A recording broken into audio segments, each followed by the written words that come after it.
Salut c'est Positiveur et bienvenue sur cette nouvelle vidéo. Aujourd'hui je vais juste faire un petit tutoriel pour les personnes qui ont du mal à remplir la checklist comment trouver sa raison d'être en 30 minutes. Oui, ceux qui n'ont encore jamais entendu parler de cette checklist, allez dans la description tout simplement, vous allez voir télécharger la checklist, retrouver sa raison d'être, trouver sa raison d'être en 30 minutes. C'est un petit document de 7 ou 6 pages pour vous aider à justement trouver votre raison d'être. En fait, le document, c'est un ensemble de diagrammes et de textes pour vous introspecter, pour poser des questions. C'est un document où dans lequel vous devez écrire et après trouver et mélanger les réponses de certaines manières qui va vous aider à trouver votre raison d'être pour le moment présent. Plusieurs personnes m'ont posé des questions en inbox sur j'ai travaillé ce document, j'ai travaillé mais je n'arrive pas à comprendre, mais je ne sais pas si j'ai vraiment trouvé ma raison d'être, est-ce que c'est vraiment ça, est-ce que comment utiliser le document, bref, nous allons clarifier tout cela aujourd'hui dans ce mini tutoriel. Allons donc sur mon écran d'ordinateur.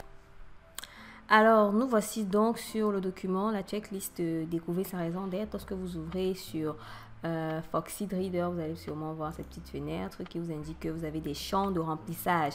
Donc, vous pouvez directement remplir le document sur votre ordinateur et puis l'enregistrer et puis avoir une copie non remplie pour pouvoir remplir une autre fois. Donc, déjà, dans la couverture et tout, je vais rentrer votre nom, là c'est clair, je ne vais pas vous expliquer.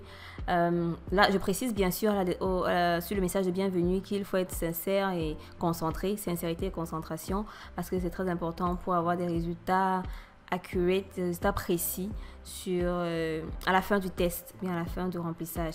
Donc déjà, vous avez là quatre cercles qui, chacun des cercles a un message. Donc sur la première section, citez les choses que vous aimez faire et être doué pour faire. Donc là, ce sont les choses que vous aimez faire, c'est-à-dire le cercle jaune, et les choses que vous êtes doué pour faire dans le cercle vert. Et combinez tout cela, combinez ce que vous aimez faire et ce en quoi vous êtes doué. Cela renvoie à votre passion. Donc ce que vous aimez faire et ce en quoi vous êtes doué en même temps, ça constitue votre passion. Donc citez ces choses-là. Quelles sont ces choses que vous aimez faire? Donc, vous allez simplement cliquer sur la ligne et entrer par exemple les choses que j'aime faire et pour lesquelles je suis douée. Je vais par exemple dire écrire. Donc je suis douée pour écrire et j'aime écrire. Donc je vais écrire, ça peut être écrire des livres ou écrire des articles. Bon, je vais dire écrire des articles. Autre chose, des choses que j'aime faire et que je suis douée pour faire, je vais écrire par exemple chanter, je suis douée pour chanter et j'aime chanter. Voilà, ce sont des exemples. Maintenant, sur la deuxième section, vous allez voir ce que vous aimez et ce dont le monde a besoin. Citez les choses que vous aimez et dont le monde a besoin. Cela constitue votre mission. Donc, est-ce que les gens ont besoin d'un talent particulier que vous avez et que vous aimez faire, par exemple? Bon, moi par exemple, ce que j'aime faire et ce dont les gens ont besoin, aussi à écrire des articles parce que j'aime le faire et les gens en ont besoin dans ma communauté parce que je réponds à un besoin, je réponds à un problème, j'apporte une solution à un problème. Autre chose que j'aime faire et dont le monde a besoin, c'est, je vais dire quoi, faire des vidéos comme je fais ou bien coacher. Le coaching, j'aime coacher et le monde a besoin de coaching. Donc je vais écrire par exemple le coaching. Voilà, je vais mettre deux exemples partout. La troisième sphère, c'est citer les choses dont le monde a besoin et que vous êtes payé pour faire. Donc là, ce sont les choses dont le monde a besoin et que vous êtes payé pour faire et vous n'aimez pas forcément le faire. Vous n'aimez pas forcément le faire, vous n'êtes pas forcément doué pour le faire, mais vous savez que le monde en a besoin et ce sont les choses pour lesquelles vous êtes payé pour faire. C'est votre vocation. Donc ça peut être quelque chose que vous avez appris à l'école. Ok, vous n'êtes pas forcément doué pour ça, mais c'est ce que vous avez appris à l'école, c'est ce que vous faites comme métier, comme profession. Par exemple, dans mon cas, je vais mettre par exemple le génie civil. Le génie civil, c'est quelque chose dont le monde a besoin et pour lequel je suis payée.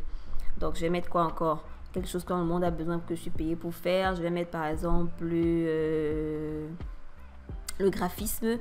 Donc, c'est vrai que j'aime le graphisme, mais ça on va voir ça un peu plus bas, les choses qui entrent dans 3 cercles à la fois. Donc, le graphisme, le monde en a besoin et je suis payée pour le faire en tant que freelance. Donc, le graphisme en freelance, voilà. Dans la quatrième sphère, vous allez voir ce en quoi vous êtes doué et ce que vous êtes payé pour faire. Donc, c'est les deux mélangés. Quelles sont les choses pour lesquelles vous êtes doué et dont vous êtes payé, pour lesquelles vous êtes payé pour faire. Donc, là également, je vais mettre le graphisme en design parce que je suis assez doué en graphisme en freelance, pardon. Les choses pour lesquelles je suis payé et pour lesquelles je suis doué. Donc là, je vais par exemple mettre le management. Voilà, je suis doué pour le management et je suis payé également pour le management dans mon propre business.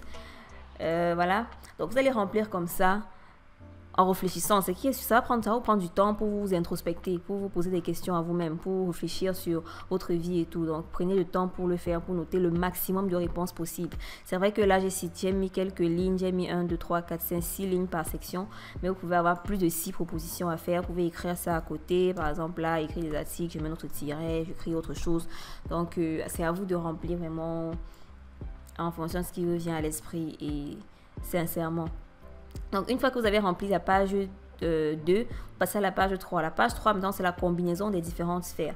La première sphère sera la combinaison entre le cercle vert et le cercle jaune, plus la combinaison entre le cercle jaune et le cercle rouge.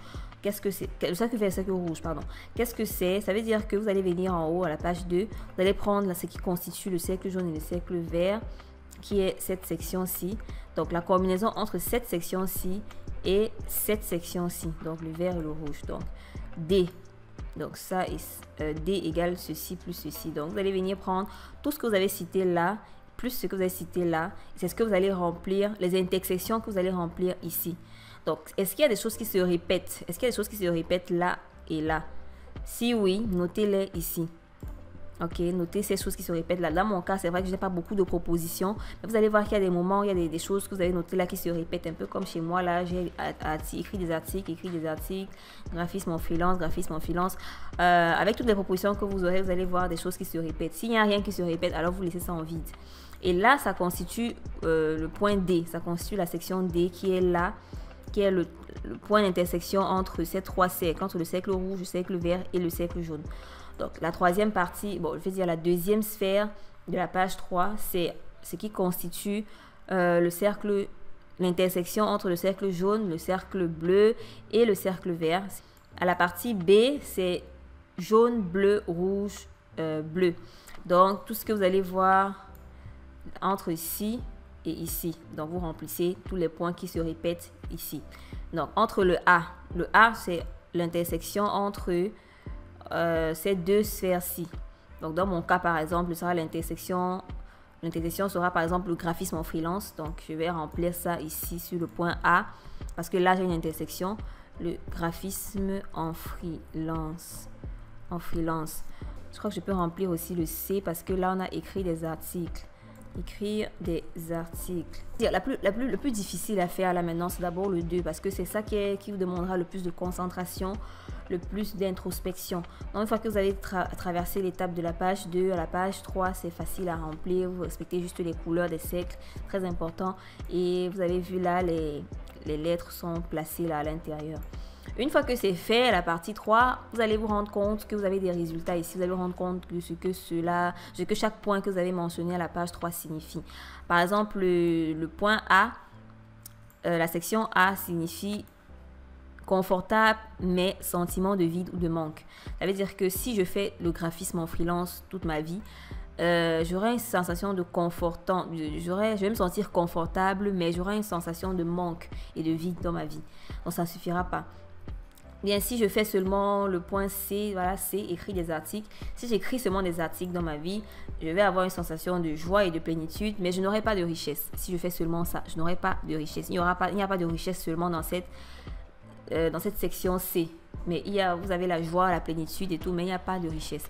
La section D, par contre, dans cette section-ci, qui est l'intersection entre ce que vous aimez, ce en quoi vous êtes doué et ce que vous êtes payé pour faire, vous allez avoir un sentiment de satisfaction, mais aussi un sentiment d'inutilité.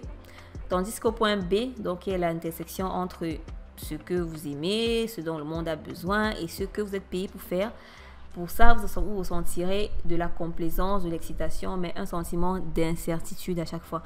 Lorsque le travail a été bien fait à la page 2, les résultats sont vraiment corrects. Donc, une fois que c'est fait, une fois que vous avez rempli et que vous avez tous les points pour A, B, C, D, vous allez trouver l'intersection. Quel est ce point qui revient entre A, B, C et D? Ok, c'est ce que vous allez noter là. Donc maintenant que vous connaissez les intersections A, B, C et D de votre vie, prenez un moment pour réfléchir à votre situation actuelle. Dans quelle catégorie êtes-vous le plus? Vous allez noter votre catégorie. Est-ce que vous êtes dans la catégorie A, B, C ou D? Le plus. Ok, donc le plus, c'est-à-dire les points là où il y a le plus grand nombre de points. C'est quelle catégorie? Notez-le là parce que ça vous aidera aussi à vous comprendre, à mieux vous connaître et à savoir dans quelle direction aller pour vous. Donc, s'il y a un point ou deux points ou plusieurs points qui se rattachent aux différents points-ci, qui est l'intersection entre ces différentes sphères A, B, C et D, c'est votre raison d'être, comme vous pouvez voir sur le graphe. Donc, A, B, C, D, c'est votre raison d'être là. Maintenant que c'est fait, vous avez noté la catégorie correspondante. Supposons que moi, c'est la catégorie B. Supposons que je suis dans la catégorie B+, c'est-à-dire j'ai beaucoup plus de points dans cette catégorie. Donc, je ressens beaucoup plus l'excitation et la complaisance dans ma vie, mais j'ai un sentiment d'incertitude la plupart du temps. Je note là. À présent, sélectionnez les choses qui se reviennent dans les 4 catégories. Les choses qui reviennent dans les 4 catégories à la fois. Je crois que ceci n'a pas sa place. Les choses qui reviennent dans les 4 catégories à la fois, listez-les ici. Donc, c'est ça dont je parlais justement. Vous avez noté ça. Ça peut être une seule chose, ok? Vous pouvez avoir une seule chose, vous pouvez avoir plusieurs choses, mais il doit y avoir au moins une chose qui se répète, forcément, si vous avez bien fait l'exercice. Et voilà, c'est ça votre raison d'être. Bonne découverte à vous.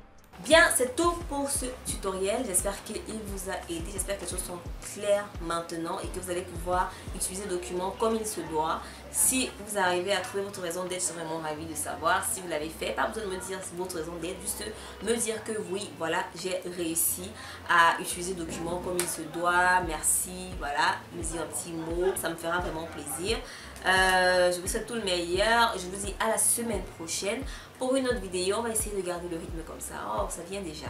Surtout restez positif, productif et optimiste. Et bye bye. Je vous aime et à la semaine prochaine. Bye.